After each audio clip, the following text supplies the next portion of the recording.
ಸ್ನೇಹಿತರೆ, welcome to AJ Tech Kannada YouTube channel. ಇವತ್ತಿನ ಈ ವಿಡಿಯೋದ ಮಾಹಿತಿ ಏನಂದರೆ, ರಾಜ್ಯ ವಿದ್ಯಾರ್ಥಿ ವೇತನ ತಂತ್ರಾಂಶ ಅಂದರೆ SSPಯಲ್ಲಿ 2024-25ನೇ ಸಾಲಿನ ಪೋಸ್ಟ್ ಮೆಟ್ರಿಕ್ ಅಂದರೆ PUC ನಂತರ ವಿದ್ಯಾರ್ಥಿಗಳು ಅಂದರೆ ನೀವು ಡಿಗ್ರಿ ಸ್ಟೂಡೆಂಟ್ ಆಗಿರ್ಬೋದು ಅಥವಾ ಪೋಸ್ಟ್ ಗ್ರಾಜ್ಯುಯೇಟ್ ಆಗಿರ್ಬೋದು, ಎಲ್ಲ ವಿಧದ ಡಿಗ್ರಿ ಮಾಡ್ತಾ ಇರ್ತಕ್ಕಂಥ ವಿದ್ಯಾರ್ಥಿಗಳು ಸ್ಕಾಲರ್ಶಿಪ್ಗೆ ಯಾವ ರೀತಿ ಅಪ್ಲೈ ಮಾಡೋದು, ಹಾಗೆಯೇ ನೀವು ಈ ಒಂದು ಲಾಗಿನ್ನಲ್ಲಿ 3 ರೀತಿಯ ಸ್ಕಾಲರ್ಶಿಪ್ಗೆ ಅಪ್ಲೈ ಮಾಡ್ಬೋದು. ಒಂದು ರೈತ ವಿದ್ಯಾನಿಧಿ ಸ್ಕಾಲರ್ಶಿಪ್ಪು, ನಿಮ್ಮ ತಂದೆ ತಾಯಿಗಳು ಒಂದು ವೇಳೆ ರೈತರಾಗಿದ್ದರೆ ರೈತ ವಿದ್ಯಾನಿಧಿ ಸ್ಕಾಲರ್ಶಿಪ್ಗೂ ಅಪ್ಲೈ ಮಾಡ್ಬೋದು. ಹಾಗೆಯೇ ನಿಮ್ಮ ತಂದೆ ತಾಯಿಗಳು ಕಟ್ಟಡ ಕಾರ್ಮಿಕರಾಗಿದ್ದರೆ ಆ ಕಟ್ಟಡ ಕಾರ್ಮಿಕ ಕಲ್ಯಾಣ ನಿಧಿಯಿಂದ ಕೊಡ್ತಕ್ಕಂಥ ಸ್ಕಾಲರ್ಶಿಪ್ ಕೂಡ ಅಪ್ಲೈ ಮಾಡ್ಬೋದು. ಯಾವ ರೀತಿ ನೀವು ಒಂದು ವೇಳೆ ಫ್ರೆಷರ್ಸ್ ಆಗಿದ್ದರೆ ಅಂದರೆ ಹೊಸ್ದಾಗಿ ಹಾಕ್ತಾ ಇರ್ತಕ್ಕಂಥ ವಿದ್ಯಾರ್ಥಿಗಳಾಗಿರ್ಬೋದು, ಆಲ್ರೆಡಿ ನೀವು ಕಳೆದ ಬಾರಿ ಹಾಕಿ ರಿನ್ಯೂವಲ್ನ ಮಾಡ್ಕೊಳ್ಳಿಕ್ಕೆ ಕಾಯ್ತಾ ಇರ್ತಕ್ಕಂಥ ವಿದ್ಯಾರ್ಥಿಗಳಾಗಿರ್ಬೋದು, 2 ಜನನೂ ಕೂಡ ಯಾವ ರೀತಿ ಅಪ್ಲೈ ಮಾಡ್ಬೋದು ಅಂತ ನಾನು ಈ ವಿಡಿಯೋದಲ್ಲಿ ತಿಳಿಸ್ಕೊಡ್ತಾ ಇದ್ದೀನಿ. ನೀವೇನಾದರೂ ಫಸ್ಟ್ ಟೈಮ್ ಏನಾದರೂ ನಮ್ಮ ಚಾನಲ್ ನೋಡ್ತಾ ಇದ್ದರೆ ದಯವಿಟ್ಟು ಸಬ್ಸ್ಕ್ರೈಬ್ ಮಾಡ್ಕೊಳ್ಳಿ. ಎಜೆಟೆಕ್ ಕನ್ನಡ ಯೂಟ್ಯೂಬ್ ಚಾನಲ್ ಅಂತ. ಸ್ನೇಹಿತರೆ, ಬನ್ನಿ ವಿಡಿಯೋನ ಮುಂದುವರ್ಸೋಣ. ಸ್ನೇಹಿತರೆ, ಇವಾಗ ಸ್ಕಾಲರ್ಶಿಪ್ಗೆ ಯಾವ ರೀತಿ ಅಪ್ಲೈ ಮಾಡೋದು ಅಂತ ನೇರವಾಗಿ ತೋರಿಸ್ಕೊಡ್ತಾ ಇದ್ದೀನಿ, ಬನ್ನಿ. ಮೊದಲಿಗೆ ನೀವು SSP ಅಂತ ಟೈಪ್ ಮಾಡಿ ಸರ್ಚ್ ಮಾಡಿದ್ರೆ ಈ ರೀತಿ ಇಂಟರ್ಫೇಸ್ ಬರುತ್ತೆ. ನೀವು ಇಲ್ಲಿ ಪ್ರೀ ಮೆಟ್ರಿಕ್ಕು ಮತ್ತು ಪೋಸ್ಟ್ ಮೆಟ್ರಿಕ್ಕು 2 ಸ್ಕಾಲರ್ಶಿಪ್ಪು ಕೂಡ ನೀವು ಡೈರೆಕ್ಟಾಗಿ ಇಲ್ಲೇ ಕೂಡ ಅಪ್ಲೈ ಮಾಡ್ಬೋದು. ಮೊದಲಿಗೆ ನೀವು ಖಾತೆನ ಸೃಜಿಸ್ಕೋಬೇಕಾಗತ್ತೆ. ಕಳೆದ ವರ್ಷ ನೀವು ಸ್ಕಾಲರ್ಶಿಪ್ಗೆ ಅಪ್ಲೈ ಮಾಡಿದರೆ ನೀವು ಡೈರೆಕ್ಟಾಗಿ ಇಲ್ಲಿ ಲಾಗಿನ್ ಮಾಡ್ಕೊಂಡು ಅಪ್ಲೈ ಮಾಡ್ಬೋದು. ನಾನಿವಾಗ ಹೊಸ್ದಾಗಿ ಅಪ್ಲೈ ಮಾಡ್ತಾಯಿದ್ದೀನಿ. ನಾನೀಗ ಖಾತೆನ ಸೃಜಿಸ್ಕೊಳ್ಳೋಕ್ಕೆ ಈ ಆಪ್ಷನ್ನ ಕ್ಲಿಕ್ ಮಾಡ್ಕೋತಾ ಇದ್ದೀನಿ. ಕ್ಲಿಕ್ ಮಾಡಿದ ನಂತರ ಈ ರೀತಿ ಇಂಟರ್ಫೇಸ್ ಬರುತ್ತೆ. ಇಲ್ಲಿ ಮೊದಲಿಗೆ ವಿದ್ಯಾರ್ಥಿ ಆಧಾರ್ ಸಂಖ್ಯೆನ ಹಾಕಬೇಕಾಗತ್ತೆ. ನಂತರ ಆಧಾರ್ ಕಾರ್ಡ್ನಲ್ಲಿ ಇರ್ತಕ್ಕಂಥ ಹೆಸರು ಹಾಕಿ ನೀವು ಇಲ್ಲಿ ಕೆಳಗಡೆ ಮೇಲ್, ಫೀಮೇಲ್ ಮತ್ತು ಟ್ರಾನ್ಸ್ಜೆಂಡರ್ ಅಂತ ಕೇಳುತ್ತೆ. ನೀವು ಯಾವುದಿದೆ ಅದು ಸೆಲೆಕ್ಟ್ ಮಾಡ್ಕೋಬೇಕಾಗತ್ತೆ. ನಂತರ ಅಲ್ಲಿ ಕೆಳಗೆ ಕಾಣ್ತಾ ಇರ್ತಕ್ಕಂಥ ಕ್ಯಾಪ್ಸನ್ನು ನೀವು ಆ ಬಾಕ್ಸ್ಗೆ ಫಿಲ್ ಮಾಡಿ ನೀವು ಇಲ್ಲಿ ಕನ್ಸಲ್ಟ್ ಬಾಕ್ಸ್ನ ಕ್ಲಿಕ್ ಮಾಡಿಕೊಂಡು ಕೆಳಗಡೆ ನೀವು ಮುಂದುವರಿಸಿ ಅನ್ನೋ ಆಪ್ಷನ್ನ ಕ್ಲಿಕ್ ಮಾಡಬೇಕಾಗತ್ತೆ. ನಾನಿವಾಗ ಎಲ್ಲ ಫಿಲ್ ಮಾಡಿ ಮುಂದುವರಿಸಿ ಅಂತ ಕ್ಲಿಕ್ ಮಾಡಿದೆ. ನಂತರ ನಿಮಗೆ ಈ ರೀತಿ ಪೇಜ್ ಓಪನ್ ಆಗುತ್ತೆ. ಇಲ್ಲಿ ಪೇರೆಂಟ್ಸ್ ಡೀಟೇಲ್ಸು ಅಂದರೆ ನಿಮ್ಮ ಪೋಷಕರ ಮಾಹಿತಿ, ಕುಟುಂಬ ID ಇಲ್ಲಿ ಆಟೋಮೆಟಿಕ್ಕಾಗಿ ಓಪನ್ ಆಗುತ್ತೆ. ಇಲ್ಲಿ ನಿಮ್ಮ ಕುಟುಂಬ ಸದಸ್ಯರ ಜೊತೆ ನಿಮಗೆ ಇರ್ತಕ್ಕಂಥ ಸಂಬಂಧ ಅಂದರೆ ಸ್ಕಾಲರ್ಶಿಪ್ ಯಾರು ಆಗ್ತಾ ಇದ್ದೀರಾ ಅವ್ರಿಗೆ ನಿಮ್ಮ ಕುಟುಂಬ ಸದಸ್ಯರುಗಳು ಏನಾಗಬೇಕು, ಬ್ರದರ, ಫಾದರ, ಮದರ ಏನಾಗಬೇಕು ಅದನ್ನು ನೀವು ಇಲ್ಲಿ ಚೂಸ್ ಮಾಡಿಕೊಂಡು ಅಪ್ಡೇಟ್ನ ಕೊಡಬೇಕಾಗತ್ತೆ. ಎಲ್ಲ ಚೂಸ್ ಮಾಡ್ಕೊಂಡಿದ ನಂತರ ಇಲ್ಲಿ ಮುಂದುವರಿಸಿ ಅಂತ ಇದೆ ನೋಡಿ, ಅದನ್ನು ಕ್ಲಿಕ್ ಮಾಡಿ. ನಂತರ ನೆಕ್ಸ್ಟ್ ಪೇಜ್ ಈ ರೀತಿ ಓಪನ್ ಆಗುತ್ತೆ. ಇಲ್ಲಿ ಇಮೇಲ್ ID ಹಾಗೆ ನಿಮ್ಮ ಫೋನ್ ನಂಬರ್ನ ಕೇಳುತ್ತೆ. Email ID not compulsory. ನೀವು ಇಲ್ಲಿ ಫೋನ್ ನಂಬರ್ ಹಾಕಿ ಸಲ್ಲಿಸಿ ಅಂತ ಕ್ಲಿಕ್ ಮಾಡಿ. ನಂತರ ನೀವು ಕೊಟ್ಟಿರ್ತಕ್ಕಂಥ ಫೋನ್ಗೆ ಒಂದು OTP ಬರುತ್ತೆ, 4 ಡಿಜಿಟ್ದು. ಆ OTPನ ಹಾಕಿ ನೀವು ಮತ್ತೆ ಇಲ್ಲಿ ಸಲ್ಲಿಸಿ ಅಂತ ಆಪ್ಷನ್ ಇದೆ ನೋಡಿ, ಅದನ್ನು ಕ್ಲಿಕ್ ಮಾಡಬೇಕಾಗತ್ತೆ. ಕ್ಲಿಕ್ ಮಾಡಿದ ನಂತರ ನೆಕ್ಸ್ಟ್ ಪೇಜ್ ಈ ರೀತಿ ಓಪನ್ ಆಗುತ್ತೆ. ಇಲ್ಲಿ ನೀವು ನ್ಯೂ ಪಾಸ್ವರ್ಡ್, ಕನ್ಫರ್ಮ್ ಪಾಸ್ವರ್ಡ್ ಅಂತೇಳಿ ಒಂದು ಪಾಸ್ವರ್ಡ್ನ ಸೆಟ್ ಮಾಡ್ಕೋಬೇಕಾಗತ್ತೆ. ಇಲ್ಲಿ ನಾನು ತೋರಿಸಿದ್ದೀನಿ, ಆ ರೀತಿ ನೀವು ಸೆಟ್ ಮಾಡ್ಕೊಳ್ಳಿ. ನಂತರ ಇಲ್ಲಿ ಸಲ್ಲಿಸಿ ಅಂತ ಕ್ಲಿಕ್ ಮಾಡಬೇಕಾಗತ್ತೆ. ನಂತರ ನಿಮಗೆ ಈ ರೀತಿ ಇಂಟರ್ಫೇಸ್ ಬರುತ್ತೆ. ನಿಮ್ಮ ಆಧಾರ್ ಕಾರ್ಡ್ ಸಂಖ್ಯೆ ಆಲ್ರೆಡಿ ಸೀಡ್ ಆಗಿದೆ ಅಂತಲೂ ತೋರಿಸುತ್ತೆ. ನೀವೇನು ಬ್ಯಾಂಕ್ ಹೋಗಿ ಜೋಡಣೆ ಮಾಡೋ ಅವಶ್ಯಕತೆ ಇಲ್ಲ. ಧನ್ಯವಾದಗಳು ಅಂತೇಳಿ ನಿಮ್ಮ ಯೂಸರ್ ನೇಮು, ಪಾಸ್ವರ್ಡು ನಿಮ್ಮ ಮೊಬೈಲ್ಗೆ ಬಂದಿರುತ್ತೆ. ನೀವು ಮತ್ತೆ ಹೋಮ್ ಪೇಜ್ಗೆ ಬಂದು 2024-25ನೇ ಸಾಲಿನ ಮೆಟ್ರಿಕ್ ನಂತರ ವಿದ್ಯಾರ್ಥಿಗಳ ವೇತನಕ್ಕೆ ಅರ್ಜಿ ಸಲ್ಲಿಸಲು ಅನ್ನೋ ಆಪ್ಷನ್ನ ಕ್ಲಿಕ್ ಮಾಡಿದ್ರೆ ಈ ರೀತಿ ಇಂಟರ್ಫೇಸ್ ಬರುತ್ತೆ. ಅಲ್ಲಿ ನಿಮ್ಮ ಮೊಬೈಲ್ಗೆ ಬಂದಿರತಕ್ಕಂಥ ಯೂಸರ್ ನೇಮು ಮತ್ತು ಪಾಸ್ವರ್ಡು ಅಲ್ಲಿ ಕಾಣ್ತಿರೋ ಕ್ಯಾಪ್ಸನ್ನು ಹಾಕಿ ನೀವು ಸ್ಟೂಡೆಂಟ್ ಲಾಗಿನ್ ಅಂತ ಇದೆ, ಇದನ್ನ ಕ್ಲಿಕ್ ಮಾಡಿದ್ರೆ ನೀವು ಸ್ಕಾಲರ್ಶಿಪ್ಗೆ ಅಪ್ಲೈ ಮಾಡೋ ಅಂತ ಹೋಮ್ ಪೇಜ್ ಈ ರೀತಿ ಓಪನ್ ಆಗುತ್ತೆ. ನೀವು ಸ್ಕಾಲರ್ಶಿಪ್ಗೆ ಅಪ್ಲೈ ಮಾಡಬೇಕಂತ ಆಪ್ಷನ್ಗಳೆಲ್ಲ ಶೋ ಆಗುತ್ತೆ. ಇಲ್ಲಿ ಮೊದಲಿಗೆ ನೀವು ಅಪ್ಲೈ ಸ್ಕಾಲರ್ಶಿಪ್ ಅನ್ನೋ ಆಪ್ಷನ್ನು, ಹಾಗೆಯೇ ಪ್ರಿಂಟ್ ಅಕ್ಲಾಜ್ಮೆಂಟು, ಹಾಗೆಯೇ KYC ಇಲ್ಲೆಲ್ಲ ಆಪ್ಷನ್ಗಳು ಕೂಡ ನೀವು ಇಲ್ಲಿ ನೋಡ್ಬೋದು. ನೀವು ಅಪ್ಲೈ ಸ್ಕಾಲರ್ಶಿಪ್ ಅಂತ ಕ್ಲಿಕ್ ಮಾಡಿದ್ರೆ ತಗೊಳ್ಳಲ್ಲ. 2 ಪೇರೆಂಟ್ ಡೀಟೇಲ್ಸ್ ಅಂದರೆ ನಿಮ್ಮ ಪೋಷಕರ ಡೀಟೇಲ್ಸ್ನ ಆ್ಯಡ್ ಮಾಡಬೇಕಾಗತ್ತೆ. ಮೊದಲಿಗೆ ಇಲ್ಲಿ ತಂದೆ ತಾಯಿ ಜೀವಿತವಾಗಿದ್ದರೆ, ಇಬ್ಬರಳು ಜೀವಿತವಾಗಿದ್ದಲ್ಲಿ, ಹಾಗೆಯೇ ಒಬ್ಬರು ಪೋಷಕರು ಜೀವಿತವಾಗಿದ್ದಲ್ಲಿ ಆ ಆಪ್ಷನ್ ಬರುತ್ತೆ. ನಿಮ್ಮದು ಯಾವ ರೀತಿ ಇದೆ ಅದನ್ನು ಚೂಸ್ ಮಾಡಿಕೊಂಡು ನಿಮ್ಮ ತಂದೆ ತಾಯಿ ಇಬ್ಬರಳು ಜೀವಿತವಾಗಿದ್ದಲ್ಲಿ ಮೊದಲನೇ ಆಪ್ಷನ್ನ ಕ್ಲಿಕ್ ಮಾಡ್ಕೊಳ್ಳಿ. ಇಲ್ಲಿ ನಿಮ್ಮ ಪೇರೆಂಟ್ ಡೀಟೇಲ್ಸ್ನ ಕೇಳುತ್ತೆ. ಇಲ್ಲಿ ನಿಮ್ಮ ಆಧಾರ್ ನಂಬರು, ನಿಮ್ಮ ಪೇರೆಂಟ್ಸ್ದು ಮತ್ತು ನಿಮ್ಮ ಮದರ್ದು ಅಂದರೆ ನಿಮ್ಮ ತಂದೆ ತಾಯಿ ಇಬ್ಬರಳನ್ನು ಕೂಡ ಹಾಕಬೇಕಾಗತ್ತೆ. ಯಾಕಂದರೆ ಇದು ನಿಮ್ಮ ಒಂದು ಸ್ಕಾಲರ್ಶಿಪ್ ಹಾಕಿರೋ ಸಾಕು, ನಿಮಗೆ ಇಲ್ಲಿ ರೈತ ವಿದ್ಯಾಸಿರಿಗೂ ಕಲೆಕ್ಟ್ ಆಗುತ್ತೆ. ಹಾಗೆಯೇ ನೀವು ಏನಾದರೂ ಕಟ್ಟಡ ಕಾರ್ಮಿಕರಾಗಿದ್ದರೆ ನಿಮ್ಮದು ಲೇಬರ್ ಸ್ಕಾಲರ್ಶಿಪ್ಗೂ ಕೂಡ ಇಲ್ಲಿ ಫೆಚ್ ಮಾಡ್ಕೊಳ್ಳುತ್ತೆ. ಅದರಿಂದ ನಿಮ್ಮದು ತಂದೆ ತಾಯಿಗಳ ಡೀಟೇಲ್ಸ್ ಆಟೋಮೆಟಿಕ್ಕಾಗಿ ಕೇಳುತ್ತೆ.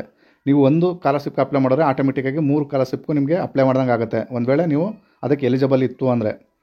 ಈ ರೀತಿ ಸಲ್ಲಿಸಿ ಅಂತ ಕ್ಲಿಕ್ ಮಾಡಿ ನಿಮ್ಮ ಪೇರೆಂಟ್ ಡೀಟೇಲ್ಸ್ ಆ್ಯಡ್ ಆದ ನಂತರ ಮತ್ತೆ ನೀವು ಅಪ್ಲೈ ಸ್ಕಾಲರ್ಶಿಪ್ ಅಂತ ಕ್ಲಿಕ್ ಮಾಡಿದ್ರೆ ಈ ರೀತಿ 5 ಸ್ಟೆಪ್ನ ನೀವು ಕಂಪ್ಲೀಟ್ ಮಾಡಬೇಕಾಗತ್ತೆ. ನೀವು ಒಂದೊಂದಾಗಿ ಯಾವ ರೀತಿ ನಾವು ಫಿಲ್ ಮಾಡೋದಂತ ನಾನು ತೋರಿಸ್ಕೊಡ್ತಾ ಇದ್ದೀನಿ. ಇಲ್ಲಿ ಫಸ್ಟ್ ಸ್ಟೆಪ್ನ ನೀವು ಅಪ್ಲೈ ಅಂತ ಇದೆ ನೋಡಿ, ಆ ಆಪ್ಷನ್ನ ಕ್ಲಿಕ್ ಮಾಡಿದ್ರೆ ಈ ರೀತಿ ಒಂದು ಪಾಪಪ್ ಬರುತ್ತೆ. ಅರ್ಜಿ ಸಲ್ಲಿಸುವ ಮುಂಚೆ ನೀವು KYCನ ಮಾಡ್ಕೋಬೇಕು ಅಂತೇಳಿ. ಇವಾಗ ನೀವು ಫಸ್ಟ್ ನೀವು ಒಂದು ವಿದ್ಯಾರ್ಥಿದ KYCನ ಮಾಡ್ಕೋಬೇಕಾಗತ್ತೆ. ಅಲ್ಲಿ KYC ಕಾಲಮ್ನ ಕ್ಲಿಕ್ ಮಾಡಿದ್ರೆ ಈ ರೀತಿ ಇವರ ಆಧಾರ್ KYC ಅನ್ನೋ ಆಪ್ಷನ್ ಬರುತ್ತೆ. ಇಲ್ಲಿ ಕ್ಲಿಕ್ ಮಾಡಿದ್ರೆ ನಂತರ ಇಲ್ಲಿ ನೆಕ್ಸ್ಟ್ ಪೇಜಲ್ಲಿ ನಿಮ್ಮ ಆಧಾರ್ ನಂಬರು ಹಾಕಿ ಅಲ್ಲಿ ಕನ್ಸಲ್ಟ್ ಬಾಕ್ಸ್ ಇದೆ, ಅದನ್ನು ಕ್ಲಿಕ್ ಮಾಡಿ ನೀವು OTP ಮುಖಾಂತರ ನಿಮ್ಮ ಆಧಾರ್ ದೃಢೀಕರಣ ಮಾಡ್ಕೋಬೇಕಾಗತ್ತೆ.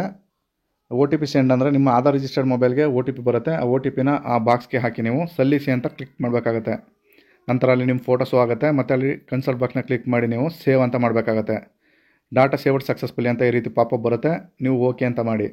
ಇವಾಗ ಅಪ್ಲೈ ಸ್ಕಾಲರ್ಶಿಪ್ ಅನ್ನೋ ಆಪ್ಷನ್ನ ಕ್ಲಿಕ್ ಮಾಡ್ಕೊಳ್ಳಿ. ಸ್ಟೆಪ್ 1 ಮೊದಲನೇ ಸ್ಟೆಪ್ನ ನೀವು ಯಾವ ರೀತಿ ಅಪ್ಲೈ ಮಾಡೋದು ಸ್ಟೆಪ್ ಬೈ ಸ್ಟೆಪ್ ನಾನು ತಿಳಿಸ್ಕೊಡ್ತಾ ಇದ್ದೀನಿ. ಕ್ಲಿಕ್ ಮಾಡಿದ ನಂತರ ಈ ರೀತಿ ಇಂಟರ್ಫೇಸ್ ಬರುತ್ತೆ. ನೀವು SSLC CBSE ICIC ಓದಿದ್ದೀರಾ ಅಂತ ಕೇಳುತ್ತೆ. ಅದು ರಿಜಿಸ್ಟ್ರೇಷನ್ ನಂಬರ್ನ ಹಾಕಿ ಅಂತ. ನಾನು SLCನ ಚೂಸ್ ಮಾಡಿಕೊಂಡು ರಿಜಿಸ್ಟ್ರೇಷನ್ ನಂಬರ್ನ ಹಾಕಿ ಗೆಟ್ ಡಾಟಾ ಅಂತ ಕ್ಲಿಕ್ ಮಾಡಿದ್ರೆ ನಿಮ್ಮ SLCಲಿರುವ ಹೆಸರು ಹಾಗೆ ನಿಮ್ಮ ಆಧಾರ್ ಕಾರ್ಡಲ್ಲಿರುವ ಹೆಸರು ಹೊಂದಾಣಿಕೆ ಆಗುತ್ತೆ ಅಂತ ಕೇಳುತ್ತೆ. ಎಸ್ ಅಂತ ಮಾಡಿ. ನಂತರ ಇಲ್ಲಿ ಕೆಳಗೆ ಎಲ್ಲ ವಿವರಗಳು ಸರಿಯಾಗಿವೆ ಅಂತ ಕೇಳುತ್ತೆ. ಎಸ್ ಅಂತ ಮಾಡಬೇಕಾಗತ್ತೆ. ನಂತರ ಸೇವ್ ಆ್ಯಂಡ್ ಪ್ರೊಸೀಡ್ ಅಂತ ಕ್ಲಿಕ್ ಮಾಡಬೇಕಾಗತ್ತೆ. ನಂತರ ಇಲ್ಲಿಗೆ ಮೊದಲನೇ ಕಾಲಮು ಸರಿ ಆಗ್ತು. ಈಗ ನಂತರ ನೆಕ್ಸ್ಟ್ ಕಾಲಮ್ಗೆ ಕೆಳಗಡೆ ಬರಬೇಕಾಗತ್ತೆ. ಇಲ್ಲಿ ನೀವು ಜಾತಿ ಮತ್ತು ಆದಾಯ ಪ್ರಮಾಣ ಪತ್ರ ಇದೆಯೇ ಎಸ್ ಆರ್ ನೋ ಅಂತ ಕೇಳುತ್ತೆ. ನೀವು ಎಸ್ ಅಂತ ಮಾಡ್ಕೊಳ್ಳೇಬೇಕಾಗತ್ತೆ. ಯಾಕಂದರೆ ನಿಮಗೆ ಸ್ಕಾಲರ್ಶಿಪ್ಗೆ ನೀವು ಜಾತಿನ ತೋರಿಸಲೇಬೇಕಾಗತ್ತೆ. ಇಲ್ಲಿ ನೀವು ಯಾವ್ದು ಕ್ಯಾಟಗರಿ ಧರ್ಮ ಅಂತ ಕೇಳುತ್ತೆ. ಯಾವುದಿದೆ ಚೂಸ್ ಮಾಡ್ಕೊಳ್ಳಿ. ನಾನು ಹಿಂದೂ ಅಂತ ಚೂಸ್ ಮಾಡ್ಕೊಂಡಿದ್ದೀನಿ. ತದನಂತರ ಇಲ್ಲಿ ಆಡಿ ನಂಬರು ಅಂದರೆ ಜಾತಿ ಮತ್ತು ಆದಾಯ ಪ್ರಮಾಣ ಪತ್ರ. ಈಗ ಸಪೋಸು ನೀವು SC ST ಆಗಿದ್ರೆ ಸಪ್ರೇಟ್ ಬರುತ್ತೆ. ಒಂದು ವೇಳೆ OBC ಸ್ಟೂಡೆಂಟ್ ಆಗಿದ್ರೆ ನೀವು 2 ಕಾಲಮ್ಗೂ ಕೂಡ ನಿಮ್ಮ ಒಂದೇ ಆಡಿ ನಂಬರ್ನ ಹಾಕಬೇಕಾಗತ್ತೆ. ಇದು ನಾನು ಹಾಕ್ತಾ ಇರ್ತಕ್ಕಂಥದ್ದು SC ST ಸ್ಕಾಲರ್ಶಿಪ್ ಆಗಿರೋದ್ರಿಂದ 2 ಕಾಲಮ್ಗೂ ಕೂಡ ಕ್ಯಾಸ್ಟ್ ಮತ್ತು ಇನ್ಕಮ್ದು ಸಪ್ರೇಟಾಗಿ ನಾನು ಆಡಿ ನಂಬರ್ನ ಹಾಕ್ತಾಯಿದ್ದೀನಿ. ನಂತರ ಚೆಕ್ ಅಂತ ಕ್ಲಿಕ್ ಮಾಡಿದ್ರೆ ನಿಮ್ಮ ಕ್ಯಾಸ್ಟ್ ಇನ್ಕಮಲ್ಲಿ ಇರ್ತಕ್ಕಂಥ ಡೀಟೇಲ್ಸು ಆಟೋಮೆಟಿಕ್ಕಾಗಿ ಇಲ್ಲಿ ಫೆಚ್ ಆಗುತ್ತೆ. ನಂತರ ಇಲ್ಲಿ ಮೇಲಿನ ವಿವರಗಳು ಕರೆಕ್ಟಾಗಿದೆ ಅಂತ ಕೇಳುತ್ತೆ. ಎಸ್ ಅಂತ ಮಾಡಿ. ನಂತರ ಇಲ್ಲಿ ಕೆಳಗಡೆ ಸೇವ್ ಆ್ಯಂಡ್ ಪ್ರೊಸೀಡ್ ಅಂತ ನೀವು ಕ್ಲಿಕ್ ಮಾಡಬೇಕಾಗತ್ತೆ. ಕ್ಲಿಕ್ ಮಾಡಿದ ನಂತರ ನಿಮಗೆ ಈ ರೀತಿ ನಿಮ್ಮ ಆಧಾರ್ ಕಾರ್ಡಲ್ಲಿರುವ ಹೆಸರು ಹಾಗೆ ನಿಮ್ಮ ಕ್ಯಾಸ್ಟ್ ಇನ್ಕಮಲ್ಲಿರುವ ಹೆಸರು ಈ ರೀತಿ ಇದೆ, ಈ ಸರಿಯಾಗಿದೆ ಅಂತ ಕೇಳುತ್ತೆ. ಎಸ್ ಅಂತ ಮಾಡಿ ಮತ್ತು ಸೇವ್ ಅಂತ ಮಾಡಬೇಕಾಗತ್ತೆ. ಡಾಟಾ ಸೇವ್ಡ್ ಸಕ್ಸಸ್ಫುಲಿ ಅಂತ ಈ ರೀತಿ ಒಂದು ಪಾಪಪ್ ಬರುತ್ತೆ. ನಂತರ ನೀವು ಕೆಳಗಡೆ ಬರಬೇಕಾಗತ್ತೆ. ಇಲ್ಲಿ ನೀವು ಇನ್ನೊಂದು ಸ್ಟೆಪ್ ಇದೆ. ನೀವು ವಿಕಲಚೇತನರ ಅಂದರೆ ಫಿಸಿಕಲಿ ಹ್ಯಾಂಡಿಕ್ಯಾಪ್ಟ್ ಅಂತ ಕೇಳುತ್ತೆ. ನೀವು ಎಸ್ ಇದ್ದರೆ ನೀವು UDID ನಂಬರ್ನ ಹಾಕಬೇಕಾಗತ್ತೆ. ನೀವು ಇಲ್ಲ ಅಂತ ಸೆಲೆಕ್ಟ್ ಮಾಡ್ಕೊಂಡ್ರೆ ಇಲ್ಲಿ ಸೇವ್ಡ್ ಪ್ರೊಸೀಡ್ ಅಂತ ಮಾಡಬೇಕಾಗತ್ತೆ. ನಂತರ ಇದು ಕೂಡ ಡಾಟಾ ಕೂಡ ಸೇವ್ ಆಗುತ್ತೆ. ನೀವು ವೆಯ್ಟ್ ಮಾಡಿ. ಅಲ್ಲಿ ಡಾಟಾ ಪ್ರತಿಯೊಂದಕ್ಕೂ ಕೂಡ ಸೇವ್ಡ್ ಆದಮೇಲೆ ನೆಕ್ಸ್ಟ್ ಸ್ಟೆಪ್ಗೆ ಅದು ಆಟೋಮೆಟಿಕ್ಕಾಗಿ ಅದೇ ಮುಂದಕ್ಕೆ ಹೋಗುತ್ತೆ. ಈ ರೀತಿ ಬಂತು. ಈಗ ನೀವು ಡಾಟಾ ಸೇವ್ಡ್ ಓಕೆ ಅಂತ ಮಾಡಿ. ನಂತರ ನೀವು ಇಲ್ಲಿ ಕೆಳಗಡೆ ಬರಬೇಕಾಗತ್ತೆ. ಇಲ್ಲಿ ವೈಯಕ್ತಿಕ ವಿವರಗಳು ಅಂದರೆ ನಿಮ್ಮ ಅಡ್ರೆಸ್ ಡೀಟೇಲ್ಸು ಹಾಗೆಯೇ ನಿಮ್ಮ ಫೋನ್ ನಂಬರು ಹಾಗೆಯೇ ನಿಮ್ಮ Gmail ಅಡ್ರೆಸ್ಸು ಎಲ್ಲ ಫಿಲ್ ಮಾಡಬೇಕಾಗತ್ತೆ. ತದನಂತರ ನೀವು ವಾಸವಿರುವ ಜಿಲ್ಲೆ ಅಂತ ಕೇಳುತ್ತೆ. ಇಲ್ಲಿ ಮ್ಯಾನುವಲ್ ಆಗಿ ನೀವು ಇಲ್ಲಿ ಚೂಸ್ ಮಾಡ್ಕೋಬೇಕಾಗತ್ತೆ. ಹಾಗೆಯೇ ನಿಮ್ಮ ತಾಲೂಕು, ನಿಮ್ಮ ಜಿಲ್ಲೆ, ನಿಮ್ಮ ವಿಧಾನಸಭಾ ಕ್ಷೇತ್ರ ಈ ಮೂರನ್ನು ಕೂಡ ಆ ಲೀಸ್ಟಲ್ಲಿ ನೀವು ಚೂಸ್ ಮಾಡ್ಕೋಬೇಕಾಗತ್ತೆ. ವಿಧಾನಸಭಾ ಕ್ಷೇತ್ರ ಚೂಸ್ ಮಾಡ್ಕೊಂಡಿದ ನಂತರ ಫೈನಲಾಗಿ ನಿಮ್ಮ ಪಿನ್ ಕೋಡು, ನಿಮ್ಮ ಏರಿಯಾ ಪಿನ್ ಕೋಡ್ನ ಹಾಕಬೇಕು. ನಂತರ ಪರ್ಮನೆಂಟ್ ಅಡ್ರೆಸ್ನ ಸಂಪೂರ್ಣ ವಿಳಾಸನ ಹಾಕಿ ನೀವು ಕರ್ನಾಟಕ ರಾಜ್ಯ ನಿವಾಸಿ ಅಂತ ಕೇಳುತ್ತೆ. ನೀವು ಎಸ್ ಅಂತ ಮಾಡಬೇಕಾಗತ್ತೆ. ನಂತರ ಪ್ರದರ್ಶಿಸಲಾದ ಎಲ್ಲ ವಿವರಗಳು ಸರಿಯಾಗಿವೆಯೇ ಅಂತ ಕೇಳುತ್ತೆ. ಕರೆಕ್ಟ್ ಇದೆ ಅಂತ ನೀವೇ ಎಸ್ ಅಂತ ಮಾಡಿ ಮತ್ತು ಸೇವ್ ಆ್ಯಂಡ್ ಪ್ರೊಸೀಡ್ ಅಂತ ಕೊಡಬೇಕಾಗತ್ತೆ. ನಂತರ ಡಾಟಾ ಸೇವ್ಡ್ ಸಕ್ಸಸ್ಫುಲಿ ಅಂತ ಆಯಿತು. ಇಲ್ಲಿಗೆ ಮೊದಲನೇ ಹಂತ ಕಂಪ್ಲೀಟ್ ಆಗ್ತು. ಮೊದಲನೇ ಹಂತ ಅರ್ಜಿ ಕಂಪ್ಲೀಟ್ ಆದ ನಂತರ ಎರಡನೇ ಹಂತಕ್ಕೆ ಮುಂದುವರಿಯಿರಿ ಅಂತ ಕೆಳಗಡೆ ಬರುತ್ತೆ. ಇಲ್ಲಿ ಗ್ರೀನಲ್ಲಿ ತೋರಿಸ್ತಾ ಇದೆ ನೋಡಿ ನೆಕ್ಸ್ಟ್ ಅಂತ. ಕಂಪ್ಲೀಟ್ ಆಗಿರೋ ಮಾತ್ರ ನೆಕ್ಸ್ಟ್ ಅಂತ ಆ ಥರ ಗ್ರೀನಲ್ಲಿ ತೋರಿಸುತ್ತೆ. ಈಗ ನೆಕ್ಸ್ಟ್ ಪೇಜ್ಗೆ ಹೋಗ್ತಾ ಇದ್ದೀವಿ. ಇಲ್ಲಿ ನಿಮ್ಮ ಕೋರ್ಸ್ ವಿವರಗಳನ್ನು ನಮೂದಿಸಿ ನಿಮ್ಮ ಕಾಲೇಜ್ ಡೀಟೇಲ್ಸ್ ಎಲ್ಲ ಇಲ್ಲಿ ಹಾಕಬೇಕಾಗತ್ತೆ. ಮೊದಲಿಗೆ ನೀವು ಹೊರ ರಾಜ್ಯದಲ್ಲಿರುವ ವಿಶ್ವವಿದ್ಯಾನಿಲಯ ಶೈಕ್ಷಣಿಕ ಸಂಸ್ಥೆಯಲ್ಲಿ ವ್ಯಾಸಂಗ ಮಾಡುತ್ತಿರುವಿರಾ ಅಂತ ಕೇಳುತ್ತೆ. ಎಸ್ ಇದ್ರೆ ಎಸ್ ಹಾಕಿ, ನೋ ಇದ್ದರೆ ಇಲ್ಲ ಅಂತ ಸೆಲೆಕ್ಟ್ ಮಾಡಬೇಕಾಗತ್ತೆ. ನಂತರ ನೀವು ಸೆಕೆಂಡ್ PUCನ ICSE ಮತ್ತು CBSE ಪಾಸ್ ಮಾಡಿದ್ದೀರಾ ಅಂತ ಕೇಳುತ್ತೆ. ನೀವು ಎಸ್ ಇದ್ದರೆ ಎಸ್ ಹಾಕೊಳ್ಳಿ, ನೋ ಇದ್ದರೆ ನೋ ಅಂತ ಕ್ಲಿಕ್ ಮಾಡ್ಕೋಬೇಕಾಗತ್ತೆ. ಕ್ಲಿಕ್ ಮಾಡ್ಕೊಂಡಿದ ನಂತರ ಆಟೋಮೆಟಿಕ್ಕಾಗಿ ನೀವು ಈಗ ಪ್ರಸ್ತುತ ಓದ್ತಾ ಇರ್ತಕ್ಕಂಥ ಡಾಟಾನ ಅದೇ ಫೆಚ್ ಮಾಡ್ಕೊಳ್ಳುತ್ತೆ. ನೀವೀಗ ನಾನು ಆಗ್ತಾ ಇರ್ತಕ್ಕಂಥದ್ದು ಫಸ್ಟ್ ಇಯರ್ BSc ಸ್ಟೂಡೆಂಟ್ಗಾಗಿರುತ್ತೆ. ಇಲ್ಲಿ ನೋಡಿದ್ರೆ ಸೆಕೆಂಡ್ PUC ಡಾಟಾನ ಹಾಕ್ತಿದ್ದಂಗೆ ಈಗ ಆಲ್ರೆಡಿ ಅಡ್ಮಿಷನ್ ಆಗಿರ್ತಕ್ಕಂಥ ಡೀಟೇಲ್ಸು ನಿಮ್ಮ ರಿಜಿಸ್ಟ್ರೇಷನ್ ನಂಬರ್ ಸಮೇತವಾಗಿ ನಿಮ್ಮ ಕಾಲೇಜ್ ಸಮೇತ ಹಾಗೆಯೇ ನೀವು ಪರ್ಸೆಂಟೇಜು ಪ್ರತಿಯೊಂದು ಕೂಡ ಅದೇ ಫೆಚ್ ಮಾಡ್ಕೊಳ್ಳುತ್ತೆ. ಫೆಚ್ ಮಾಡ್ಕೊಂಡಿದ್ದ ನಂತರ ನಿಮಗೆ ಈ ರೀತಿ ಇಂಟರ್ಫೇಸ್ ಬರುತ್ತೆ. ಮೊದಲೆಲ್ಲ ಇದೆಲ್ಲ ಮ್ಯಾನುವಲ್ ಆಗಿ ನೀವು ಟೈಪ್ ಮಾಡಬೇಕಿತ್ತು. ನಿಮ್ಮ ಯೂನಿವರ್ಸಿಟಿ, ನಿಮ್ಮ UG ಅಂದರೆ ನಿಮ್ಮ ಯೂನಿವರ್ಸಿಟಿ ನಂಬರು, ಹಾಗೆ ನಿಮ್ಮ ನೇಮು, ಹಾಗೆ ನೀವು ಯಾವ ಕಾಲೇಜಲ್ಲಿ ಓದ್ತಾ ಇದ್ದೀರಾ, ನಿಮ್ಮ ಕೋರ್ಸ್ ಡೀಟೇಲ್ಸ್ ಏನು, ಇಲ್ಲಿ ಇದೊಂದನ್ನು ನೀವು ಮ್ಯಾನುವಲ್ ಹಾಕಬೇಕಾಗತ್ತೆ. ಯಾವುದಂದರೆ ಕೋರ್ಸ್ ಪ್ರಾರಂಭವಾದ ದಿನಾಂಕ. ಇಲ್ಲಿ ನಿಮ್ಮ ಫೀಸ್ ರೆಸಿಪ್ಟಲ್ಲಿ ಇರ್ತಕ್ಕಂಥ ದಿನಾಂಕನ ಹಾಕಿ, ನಂತರ ನೀವು ಯಾವ ಇಯರ್ ಓದ್ತಾ ಇದ್ದೀರಾ ಹಾಗೆಯೇ ಯಾವ ಕಾಂಬಿನೇಷನ್ನ ತೊಗೊಂಡಿದ್ದೀರಾ ಅಂತ ಕೇಳುತ್ತೆ. ಮತ್ತು ಪ್ರವೇಶಾತಿ ಪಡೆದ ಪದ್ಧತಿ ಅಂದರೆ ನೀವು ಡೈರೆಕ್ಟಾಗಿ ಸೆಲೆಕ್ಟ್ ಆಗಿದ್ದೀರಾ ಮತ್ತು ನೀವೇನೋ ಗೌರ್ಮೆಂಟ್ ಕೋಟೆಡ್ ಆಗಿದ್ದೀರಾ ಅಂತ ಕೇಳುತ್ತೆ. ನಾನು ವಿತೌಟ್ ಕೌನ್ಸಿಲಿಂಗ್ ಅಂತ ಸೆಲೆಕ್ಟ್ ಮಾಡಿಕೊಂಡೆ. ನಂತರ ಸೇವ್ ಟು ಪ್ರೊಸೀಡ್ ಅಂತ ಕ್ಲಿಕ್ ಮಾಡ್ತಾಯಿದ್ದೀನಿ. ನಂತರ ಈ ರೀತಿ ಪಾಪಪ್ ಬರುತ್ತೆ. ವಿದ್ಯಾರ್ಥಿಗಳೇ ಶೈಕ್ಷಣಿಕ ವಿವರವನ್ನು ತಿದ್ದುಪಡಿ ಮಾಡಲು ಯಾವುದೇ ಅವಕಾಶವಿಲ್ಲ, ನೀವು ಕರೆಕ್ಟಾಗಿ ಒಂದ್ಸರಿ ಫಿಲ್ ಮಾಡಿದ್ದೀರಾ ನೋಡಿಕೊಂಡು ಮುಂದುವರಿಯಿರಿ ಅಂತ ಕೇಳುತ್ತೆ. ನಂತರ ನೀವು ನೆಕ್ಸ್ಟ್ ಅಂತ ಮಾಡಿ. ನೆಕ್ಸ್ಟ್ ನಿಮಗೆ ಈ ರೀತಿ ಓಪನ್ ಆಗುತ್ತೆ. ಇಲ್ಲಿ ಹಾಸ್ಟೆಲ್ ಡೀಟೇಲ್ಸ್ನ ಹಾಕಬೇಕಾಗತ್ತೆ. ನೀವು ಹಾಸ್ಟೆಲ್ ಓದ್ತಿದ್ರೆ ಡೇ ಸ್ಕಾಲರ್ಶಿಪ್ಪ ಇಲ್ಲ ನೋ ಅಂತ ಇದ್ದರೆ ನೀವು ಹಾಸ್ಟೆಲ್ ಡೀಟೇಲ್ಸ್ ಹಾಕಬೇಕಾಗತ್ತೆ.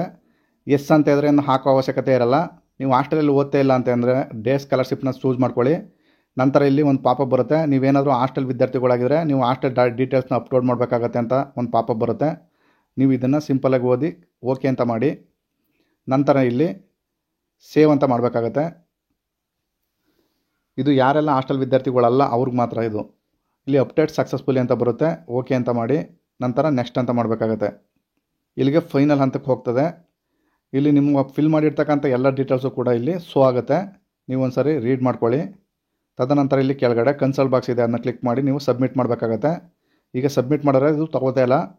ನಿಮ್ಮ ವಿಶ್ವವಿದ್ಯಾನಿಲಯದಲ್ಲಿ ನಿಮ್ಮ ಡೀಟೇಲ್ಸ್ನ ಸಮಾಜ ಕಲ್ಯಾಣ ಇಲಾಖೆಗೆ ಇನ್ನೂ ಕೂಡ ಅಪ್ಲೋಡ್ ಮಾಡಿಲ್ಲದೆ ಇರೋ ಕಾರಣ ನಿಮ್ಮ ಅರ್ಜಿ ಸಲ್ಲಿಸಲು ಸಾಧ್ಯವಿಲ್ಲ ಅಂತ ಬರುತ್ತೆ.